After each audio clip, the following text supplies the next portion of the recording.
Hello friends. इस video में हम लोग डिस्ट्रीब्यूशन ग्राफ देखेंगे। डिस्ट्रीब्यूशन ग्राफ हम क्यों करेंगे? क्योंकि ये हमें probability density function, probability mass function, probability distribution function ये सब समझने में हमें हेल्प करेगा, क्योंकि वहाँ पे भी प्रोबेबिलिटी डिस्ट्रीब्यूशन के ग्राफ होते हैं, तो वो वहाँ पे फील आए उसके लिए मैं ये बता रहा हूँ। जब आप लोग 12th के बाद हायर स्टडी करोगे तो वहाँ पे आप लोग को दिक्कत नहीं होगी, ठीक है। और मैं हायर स्टडी के लिए जो हायर लेवल का प्रोबेबिलिटी है वो भी करवाऊंगा जब ये प्लेलिस्ट मैं ख़त्म कर लूँगा, तो वहाँ पे आप लोग को फिर ईजी से समझ में आएगा। और डिस्ट्रीब्यूशन ग्राफ स्टार्ट करने से पहले मैं आप लोगों को ये समझा देता हूँ। सॉरी, एक क्वेश्चन है वो बता देता हूँ कि हमने पिछले वीडियो में ये क्वेश्चन किया था, तो इसी क्वेश्चन को मैं थोड़ा-सा अपडेट करके दे रहा हूँ, इससे आपको नॉर्मल डिस्ट्रीब्यूशन समझ में आएगा। जब अभी हम कंडीशनल प्रोबेबिलिटी पढ़ेंगे, तो वहाँ पे नॉर्मलाइज़ेशन हमें करना पड़ता है, तो वो नॉर्मलाइज़ेशन समझ में आएगा, ये जो मैं क्वेश्चन दे रहा हूँ। ऊपर वाले क्वेश्चन को जो मैं अपडेट कर रहा हूँ, उससे आपको नॉर्मलाइज़ेशन में हेल्प होगी समझने में प्रोबेबिलिटी का, ठीक है? ये जो मैं आपको स्टेप बाय स्टेप ले जा रहा हूँ, बहुत ही अच्छे से ले जा रहा हूँ। काश मुझे किसी ने इस तरीके से कोई मुझे पढ़ाया होता। चलो ओके, ठीक है, तो स्टार्ट करते हैं, है ना?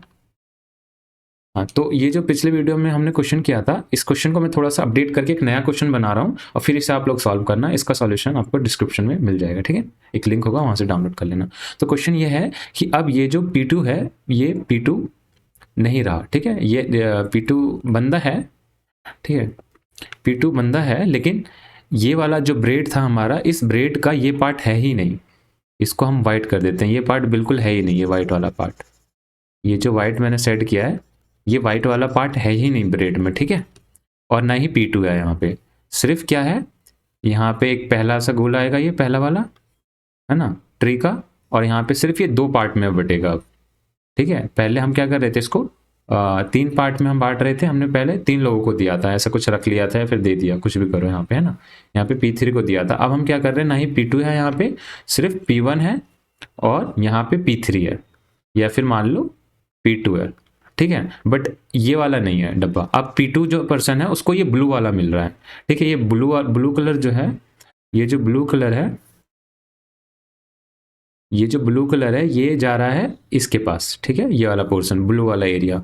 और जो पिंक वाला, ये वाला एरिया जो पिंक वाला है, ये पिंक वाला एरिया जा रहा है इसके पास, ठीक है। यदि पिंक वाला एरिया इसको मिलेगा P1 पर्सन को और ब्लू वाला एरिया इसको मिलेगा, तो बताना कितना फ्रैक्शन मिलेगा। इस पूरे ब्रेड में ये है ही नहीं, ठीक है।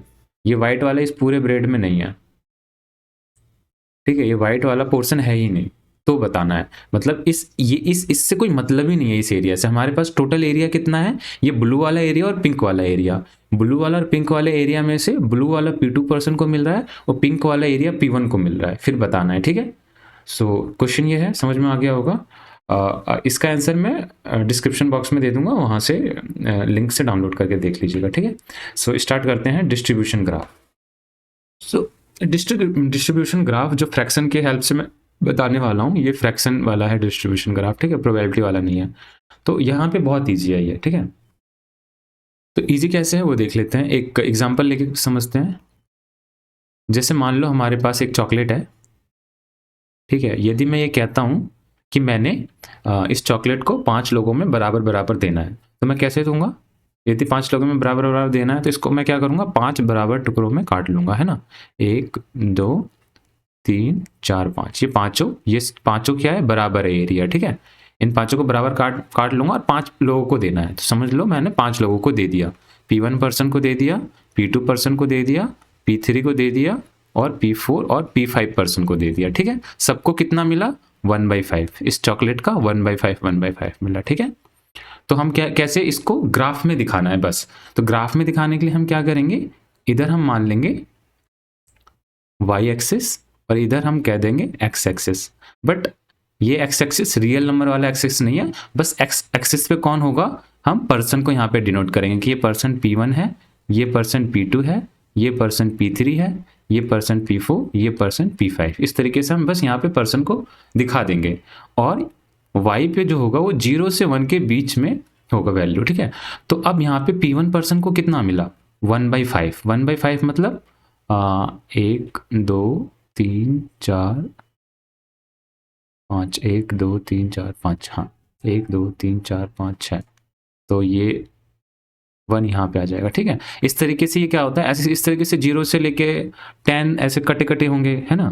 जब हमारा जो ओरिजिनल जो ग्राफ होता है उसमें कैसे होता है, ऐसे-ऐसे करके 10 होते हैं, फिर यहाँ पे 1 होता है, 0 से 10 कटे हुए होते हैं। तो यहाँ पे उसी को मैंने 2 को 1 मान लिया है, ठीक है। जैसे इसको 10 बनाना हो तो इसको ऐसे 10 भी बना सकते हैं, ठीक है। अब यहाँ पे बस ये देख लो 1/5 कहाँ पे होगा, 1/5 कहाँ पे होगा, यहाँ पे होगा, है ना? तो इसका मतलब P1 को कितना मिला, इतना मिला, P1 को इतना सा मिला, P2 को कितना मिला, इसका कलर चेंज कर लेते हैं। सो P1 को कितना मिला, इतना सा चॉकलेट मिला, P2 को कितना मिला, इतना फ्रैक्शन, P3 को इतना, P4 को इतना, P5 को इतना, ठीक है। इसी को थोड़ा बड़ा करके यदि हम बनाएंगे तो देखो कैसा दिखेगा, इसी को थोड़ा बड़ा कर लेंगे तो ये ऐसा दिख जाएगा, है ना। इसी को हमने बड़ा कर लिया, अब दिख रहा है कि इतना मिला, है ना। समझ में आया यहाँ तक? कुछ नहीं, बस जितना फ्रैक्शन मिल रहा है उतना ऊपर यहाँ तक ले जाएंगे। P1 को इतना मिला, P2 को इतना मिला, P3 को इतना, P4 को इतना, P5 को इतना, बस इस तरीके से ऐसा डंडी दे देंगे। या फिर डंडी ना देके इसको ऐसे भी कर सकते हो, क्योंकि इस तरीके से डंडे देने से ऐसा लगेगा कि इस तरीके से यदि डंडी दोगे तो उससे ऐसा लगेगा कि इतने में से कितना मिल रहा है, तो यहाँ पे पॉइंट दे दो, ये ज़्यादा बढ़िया होगा, ठीक है। इस तरीके से पॉइंट दे दो, P1 को इतना मिला, P2 को इतना मिला, मतलब सबको बराबर मिला, ठीक है। अभी यदि किसी क्वेश्चन में इसी तरीके से मैं कहता, मान लो एक दूसरा क्वेश्चन है, दूसरा एग्जाम्पल है, ठीक है। इस एग्जाम्पल में मैं यदि कहूँ सेम चॉकलेट है, ठीक है, लेकिन इस बार क्या हुआ कि हमने 10 लोगों को दिया, P1 पर्सन को दिया, P2 को, P3 को, P4 को, P5, P6, P7, P8, इस तरीके से, ठीक है। मान लो 8, चलो 9, 10 पर्सन को दिया। और जो यहाँ पे ये वाला पर्सन था, इसने क्या किया, 50 में से 2 टुकड़ा लिया, ठीक है। 50 में से एक काम करते हैं, इसको ज़्यादा दे देते हैं, 50 में से 10 लिया, हमने क्या किया, इसके 50 टुकड़े किए, ठीक है। इस तरीके से कितने टुकड़े किए, 50 पीसेस बनाए, ठीक है। 50 पीसेस बनाए, उसमें से क्या किया हमने, 10 पीस इसने ले लिया, ठीक है, ठीक है। इस तरीके से हमने 50 पीस बनाए, उसमें से क्या हुआ, 10 इसने ले लिया, कुछ इसने ले लिया, इस तरीके से हमने 10 पर्सन को दे दिए, ठीक है। अब इस तरीके से यदि हमने 10 पर्सन को दे दिए, सबको इस तरीके से बांटा कि पीस खत्म हो गया, मतलब 10 इसने लिया होगा तो 5 इसने लिया होगा, 50 में से 5 इसने लिया होगा, 50 में से मान लो 6 इसने लिया, 50 में से मान लो 4 इसने लिया, 50 में से मान लो 1 इसने लिया, ठीक है। 9 मान लो इसने लिया, तो टोटल अभी तक कितने चले गए, 10, 20, 30, 40 पीस जा चुके हैं, और 40 10 पीस और बचे हुए हैं, तो 50 में से 4 इसने लिया, 50 में से 3 इसने लिया, 50 में से 3 इसने लिया, ठीक है। 3 6 4 10, 20, 30, 40, 50, ठीक है। 50 पीस 10 लोगों में हमने बांट दिया। अब देखो डिस्ट्रीब्यूशन का मतलब क्या होता है कि हमारा जो चॉकलेट है वो खत्म हो जाना चाहिए। हमने इसको क्या किया, पूरे 50 टुकड़ों में हमने क्या किया, इसको ब्रेक किया बराबर बराबर, और इस तरीके से 10 लोगों में बांट दिया। अब ग्राफ में दिखाने का मतलब क्या है, सिंपली यहाँ पे एक ग्राफ बनाएंगे ऐसे, y एक्सिस, और यहाँ पे ऐसे बनाएंगे x एक्सिस, ठीक है। तो जैसे आप लोग के यहाँ पे ग्राफ में क्या होता है, यहाँ 1 लिखा हुआ होता है ना, और जैसे मान लो यहाँ पे 1 लिखा है, यहाँ 2 लिखा है, यहाँ 3 लिखा है, यहाँ 4 लिखा है, यहाँ 5 लिखा है, तो आप लोग ऐसे भी कर सकते हो कि इसको 1 यूनिट ना मानो, ठीक है।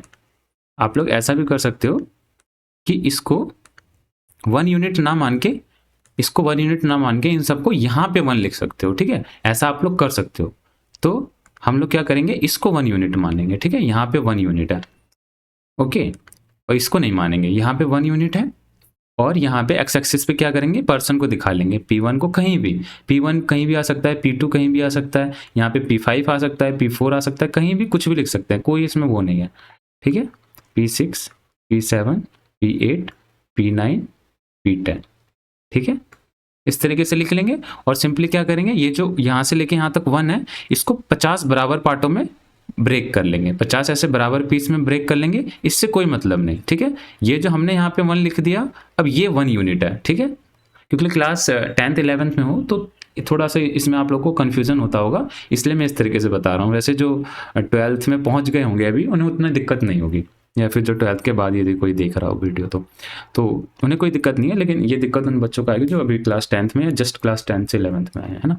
तो हम क्या करेंगे, ऐसे 50 टुकड़ों में हम इसे तोड़ लेंगे बराबर बराबर। उसमें से क्या करेंगे, इसको कितना मिला, सबसे ज़्यादा किसको मिला है, P5 को, तो P5 का कहीं ऊपर जाएगा, है ना, 10 मिला है तो P5 का कहीं पॉइंट ऊपर जाएगा। P4 को कितना मिला है, 9 मिला है तो हल्का सा नीचे आएगा ये, है ना, ये हल्का सा नीचे आएगा। और P10 को कितना मिला, 1, तो इसका यहाँ पे आएगा। तो इस तरीके से हम क्या करेंगे, इस ग्राफ पे पॉइंट से दिखा देंगे कि P5 पर्सन को कितना मिला, 10/50। 10/50 मतलब 1/5, ऐसे भी लिख सकते हैं, ठीक है। सिंपल सा ये है कि एक्स एक्सिस पे हम क्या करेंगे, पर्सन को दिखाएंगे, वाई एक्सिस पे उसको कितना मिला, कितना फ्रैक्शन मिला वो दिखाएंगे। ये चीज़ कॉमन है, मतलब ये नॉर्मल है, समझना, ये अलग चीज़ है, ठीक है। ये जो मैं बता रहा हूँ कि यहाँ से यहाँ तक ब्रेक होगा, ये क्लास 9 से जो 10th में या 10th से जस्ट 11th में है उन्हें में भी दिक्कत हो उनके लिए, हालांकि वैसा ही कोई बड़ी बात नहीं है, ठीक है। बस इधर हमें दिखाना है कितना फ्रैक्शन मिला, इधर पर्सन को दिखाना है, दैट्स इट, ओके। P3 को कितना मिला, 4/5। तो इस तरीके से पॉइंट सबके लिए बनाते जाएंगे। P1 को कितना मिला, 3/5। तो ये और ये बराबर नंबर पे आ जाएगा, ठीक है। P3 को कितना मिला, P4 का हो गया, P5 हो गया, P6 को 5 मिला, P6 को 5 मिला, तो थोड़ा सा ये P6 और P7 को बराबर मिला 5, है ना, तो 5 और P3 को कितना मिला था, 4, तो 4 से थोड़ा सा ऊपर जाएगा, 5 यहाँ पे आएगा, है ना। P7 को भी 5 मिला है और 8 को 6 मिला है, तो ये थोड़ा सा ऊपर जाएगा। हाँ, इसको 4 मिला है तो ये इसके बराबर आएगा, ठीक है। इस तरीके से डिनोट करेंगे। तो ये जितना भी यहाँ पे फ्रैक्शन लिख लोगे ना, ऐसे P1 कॉमा, इसको P1 को कितना मिला, 3/5, 50।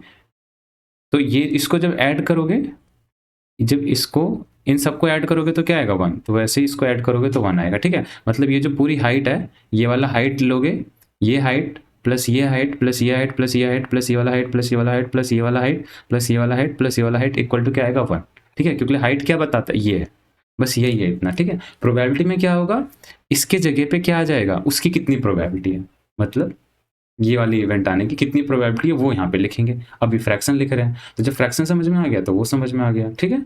सो बस इतना ही था डिस्ट्रीब्यूशन ग्राफ में हमारा, ठीक है, फ्रैक्शन के हेल्प से। जब प्रोबेबिलिटी पढ़ेंगे तो अब वहाँ पे और अच्छे से समझ में आएगा, ओके। सो नेक्स्ट वीडियो में अभी हम देखते हैं, सोच रहा हूँ मैं सेट पढ़ाऊँ या क्या प्रोबेबिलिटी स्टार्ट करूँ। इवेंट बताना है तो इवेंट के लिए मुझे सेट पढ़ाना पड़ेगा, तो देखते हैं मैं सेट पे या फिर प्लेलिस्ट बनाता हूँ या फिर इसी में डालूंगा वीडियो, कुछ करता हूँ, ठीक है। So bye, thank you for watching the video. और जो भी मेरे वीडियो हैं वो एक प्लेलिस्ट में है, उस प्लेलिस्ट का भी लिंक डिस्क्रिप्शन बॉक्स में रहेगा, ठीक है। So bye, thank you for watching the video.